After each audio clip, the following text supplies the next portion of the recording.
am socially awkward, so if there is like a hint of awkwardness, I tend to do this thing where I like break into 24 hours from Tulsa. I don't know where they come from, so if you do, even if you don't find things funny, I'd really appreciate it if you just laughed a little bit, because it just makes me feel a bit better.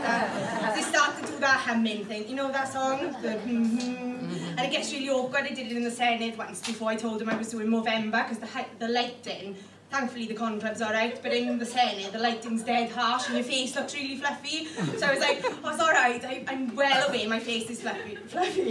I'm doing Movember, which I wasn't, and then it was just really awkward. And I didn't know it was the Senate, so I turned up in wellies as well, and like when they like security searching him in the Senate, I was like, oh, I didn't know he was fucking here, I'm sorry. I've got wellies on, I've lost my shoes, and they were like, Mertha, are you? I was like, yeah. Sorry about that. Right, I've written a poem. I'm not going to tell you anything about it, I'm just going to speak it. I've put it in a book, right? I did have paper, like I'm glad I didn't, because you were shaking was bad, so mine would be worse. Because he told me he had Valium and I haven't, so... yeah.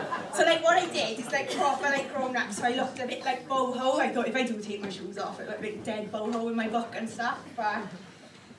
See, it's like, it is. It's like, perhaps it's the stage. I don't think it's us. It's the stage. It's shaking. Maybe. You are? What'd you say? It's because I'm fat. Oh, not you. Never mind. See, the tumbleweed, the Tulsa song will come out now. Right, so I'm just going to say this. It's 7 minutes long because I've been in the field all day practicing. Bumco, you owe me like a day's work because I've been in the field practicing all day. Like speaking to the cows and stuff is great.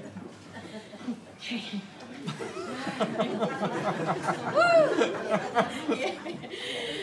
I'd like to tell you a story about my husband and I, and about one of his internet purchases that I just can't let lie. Is it true? Sort of. I was going to get to that. But. So it began with a conversation and ended in a palaver. Grab yourself a drink and I'll get started. We'd sat down for a plain bolognese and a cup of sweet tea, and he coughed and cleared his throat and he turned to me. Han, you know when you were in Bournemouth that time? Well, I bought myself a shoulder massager online.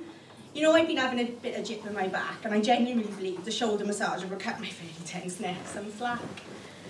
I started to laugh as I knew that what was coming. I'd seen this type of thing before. In fact, my mother won a shoulder massager at All Women's Bingo in 1994. Have you bought a vibrator? I asked his pale face, which quickly turned red and sweaty. How did you know? He asked in a tiz, and I told him it happened to my friend's Auntie Betty, who was naturally horrified when a hot, pink, 10-speed waterproof shoulder massager turned up from China one day. She was 83 with rheumatoid arthritis and not let Harold, her husband, have his way. Since God was a boy and the Beach Boys were in the charts, she didn't need sex toys or nights in the dark. A cup of tea and a cream bun would suffice, but one evening she had a go, and it's safe to say she thought it was nice. I know all this because women talk, I told him. We mention our orgasms and our fantasies, even when we do it on a whim. Thing is, Hannah, he said to me in his way, it was tucked away in the health and beauty section of Amazon, so you can imagine my dismay when a box labelled nymph arrived in the hands of our awkward-looking postwoman after 3 working days.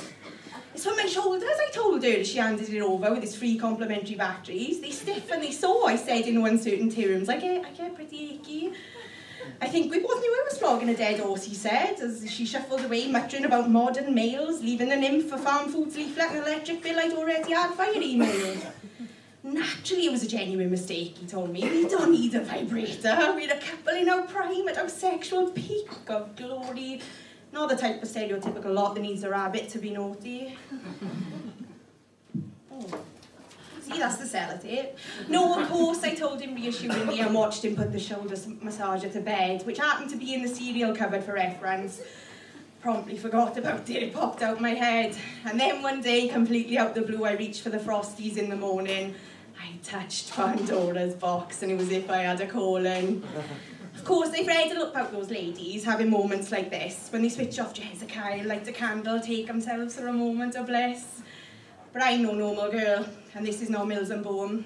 This is an internet vibrator in my Part Next, Part B&M living room.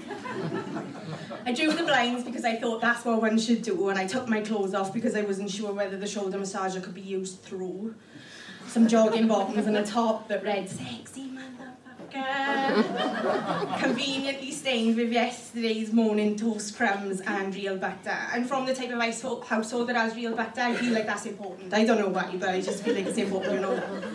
Anyway, there I am, as naked as the day I was born, all excited and nervous and ready to watch porn, because that's what happens, right? You get a dildo, some porno, press that button until said dildo's giving it some might. So I lay myself down, positioning myself all sexily. For who or why, I'm not quite sure, but it seemed a respectable place to start. At a somewhat new user. Even though I was part mortified, part terrified, mostly a fucking loser. And then I did it as a strong, independent, sexually comfortable woman. Hallelujah, moment of courage, of orgasm, I pressed that button. And the shoulder massager sort of coughed and spluttered and whizzed into motion before flinging out my hand and bouncing into my toddler's commotion. Now, I'm no prude. I'd say I'm quite daring. This one time I let a boy. Never mind, that tale doesn't have a fair ending.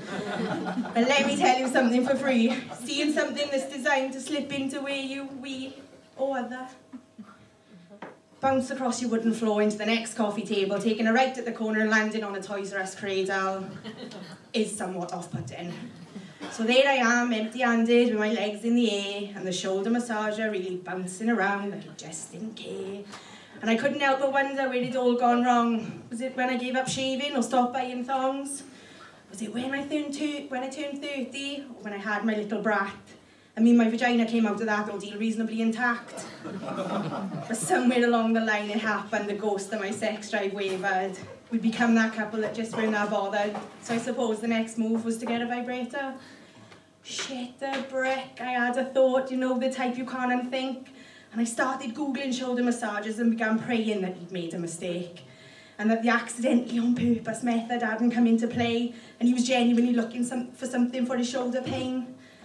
God, he was fed up of me sexually, and the bug had bought the dildo.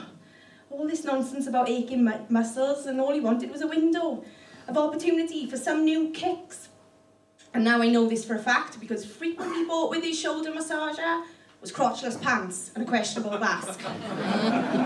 Not to mention the strawberry lube and the fluffy handcuffs. Sure, he bought it specifically.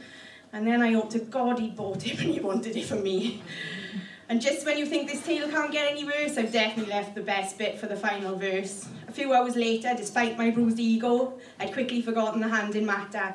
In fact, I was only reminded of such mortification when my toddler, dressed as the Mad Hatter, suddenly made a god-awful noise whilst I was preparing alphabets.